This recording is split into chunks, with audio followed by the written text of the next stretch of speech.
हजारे साहब जवाब दीजिए। वो कह रहे हैं कि वो वहां पर चिढ़ाने जाते हैं, गलत काम करने जाते हैं और उनकी मंशा भी ठीक नहीं होती, और फिर कोई एसटी हसन कहते हैं कि नुमाइश हो रही है लड़कियों की। मैं इस बात से सहमत हूं। मैं बार बार कह रहा हूं कि वो क्यों जा रहे हैं। अब जबकि वो शक के दायरे में हैं, तो ऐसी सूरत में एक लफ्ज इससे पहले के डिबेट में एक साहब ने इस्तेमाल किया था, मैं उसे यहां इस्तेमाल कर देता हूं। ये लफंगे टाइप के लोग हैं और इनके खिलाफ कार्रवाई होनी चाहिए। समाज के लोगों को भी समझाना चाहिए।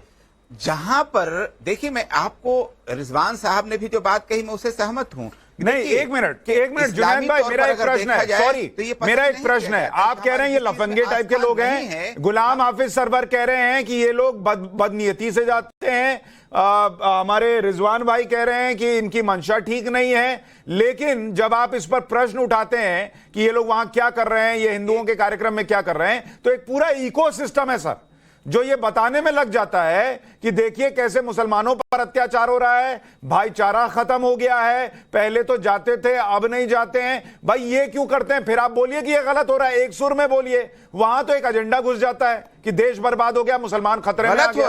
गलत हो रहा है, गलत है।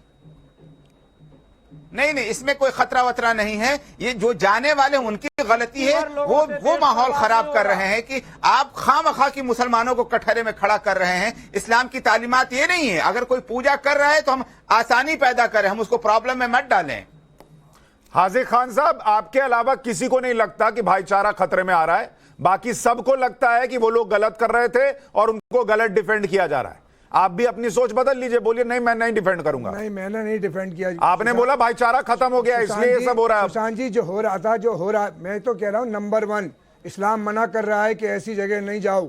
सबसे पहले बात यह है। और अगर उनको इस्लाम नहीं जानकारी और वो इस्लाम के बारे में नहीं जानते, और जैसा कि हमारे 3 पैनलिस्ट कह रहे हैं कि वो लफंगे क्या हैं, तो ऐसे लोगों को तो वहां जाने पर उनके खिलाफ कार्रवाई होनी चाहिए। नहीं, पर आप क्यों कहते हैं कि हमारा भाईचारा खत्म हो गया? मैंने तो भाईचारा तो तब खत्म हुआ ना जब ये लोग वहां गए और ये माहौल खराब करना चाहते थे। सर, मैंने ये कहा कि आज की सोच ये है, एक तरफ उन पर शक किया जा रहा है, नहीं जाना चाहिए, एक तरफ उन पर लब जिहाद का वो लगा रहा है। लेकिन रिजवान साहब के लिए ये कहूंगा कि जाहिद तंगे नजर ने काफिर जाना, और काफिर समझते हैं कि वो मुसलमान हैं। वो तो इनके बारे में मैं किसी के बारे में नहीं चर्चा करता कि वो कौन लोग हैं, कैसे लोग हैं, क्या हैं। उसकी जवाबदेही उनकी बनेगी, ना तो मेरी बनेगी ना और पैनलिस्ट की बनेगी। अरे पर आपके सामने गुलाम हाफिज सरवर ने कहा ना कि 80% लोग, इनको भी और आरिफ मोहम्मद खान को भी 80% 90% मुसलमान जो है वो नहीं मानता कि ये मुसलमान है। मैं इसमें मेरे पास सर्टिफिकेट नहीं है। जो नहीं मानने उन्हें सर्टिफिकेट देना है। हाँ। जो मैं तो किसी पर टिप्पणी नहीं कर सकता, इसलिए कि इस्लाम किसी को खारिज नहीं कर रहा, ये अल्लाह का काम है। हाँ, मुनाफत के बारे में बता दिया मेरे महबूब ने कि ये काम करोगे, शरीयत के खिलाफ जाओगे, इस्लाम के खिलाफ जाओगे। इस्लाम के रिजवान साहब को यह मालूम होना चाहिए कि अबू लहब जो है हुजूर पाक सल्लल्लाहु अलैहि वसल्लम का चचा था, दीन की बड़ी मुखातबत करता था, नबी की बड़ी मुखातबत करता था, आप पर पर्चे बरसाता था, आपके बारे में बेहूदी बातें करता था। तो अल्लाह ने ऐसी मौत दी उसको कि उसके लड़कों ने 3 दिन बाद जब बदबू आने लगी तो गुलामों से गुलाम की गलत तो बात गड़बड़ क्यों हो रही है ना?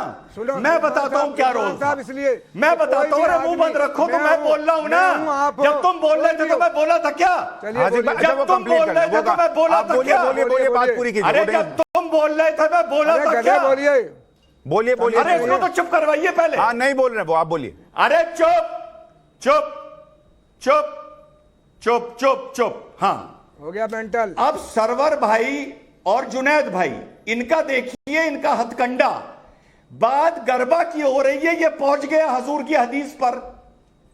क्यों पहुंच गया? ये इस मारे पहुंच गया क्योंकि आज जो डिबेट हो रहा है और जो जुनैद बोल रहे हैं और जो सरवर बोल रहे हैं, ये इसके हजम नहीं हो रहा, इसके मिर्चा लग रही है। तभी ये हुजूर और हदीस और मरने जीने पर। अरे हुजूर ने तो किसी की बात की नहीं यार। कोई नई बात, ये बहरूपियापन, ये दोगलापन, ये घटियापन छोड़ दो, छोड़ दो, छोड़ दो। वरना तुम उसी हुजूर के रिश्तेदार की तरह कोई भी और कहे, जूतों से कोई भी कहे, तू कहे या मैं कहूं, कोई भी कहे, वही हश्र होगा उसका।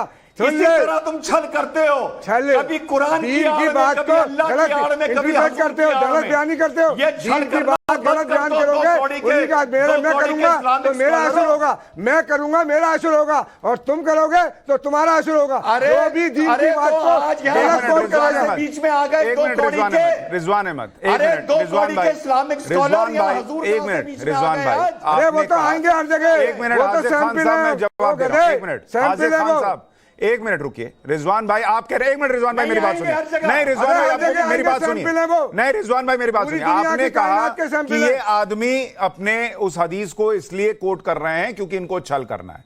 मैं आपको बताता हूं, मैंने जब इनसे कोट किया, इनसे क्वेश्चन किया कि भाई जब ये चीजें होती हैं और आप लोग जो है इनको तो कह देते हो कि भाई ये गैर इस्लामिक हैं, ये मुसलमान नहीं है, उनको क्यों नहीं कहते? तब ये वो लेकर आए कि इस्लाम के अंदर तो ये भी नहीं है। इन्होंने तब उसको कोट किया, इन्होंने अपनी मर्जी से कोट नहीं किया। हमने ये कहा कि मैं भी कहूं, हाँ मैं ठीक है, मैं कह रहा हूं आपने मेरी बात पे कहा है, तब भी उसका मैं कह रहा हूं आपने मेरी बात पे कोट किया साथ होगी। अरे भाई मैं कह रहा हूं आपने मेरी बात पे कोट किया। नहीं आप रिकॉर्ड करके देखिए, आप रिकॉर्ड नहीं आप रिकॉर्ड करके देखिए, इन्होंने रिजवान का नाम लिया था, आप रिकॉर्ड आप चला के देखिए, इन्होंने हदीस बोलने से पहले रिजवान का नाम लिया था। रिजवान का नाम इसलिए लिया है, तुम शरीयत पे उंगली उठा रहे हो, तुम पर्दे पे उंगली उठा रहे हो, तुम हिजाब पे उंगली उठा रहे हो, इसलिए कह रहे हैं हम तुम्हारे लिए शौक है, मैं उसकी मुखातबत कर रहा हूं। जाने वाले जो तुम्हें डांडिया देखने का शौक है, बुढ़ापे में मजहब के डांडिया देखना है, मैं उसकी मुखातबत कर रहा हूं। हम किसी गलत की हिमायत नहीं करेंगे। अच्छा ठीक है, ये पर्सनल ना जाए, गलत तो गलत कहना, पर्सनल ना हिम्मत चाहिए हो गया, ठीक, ओके ओके।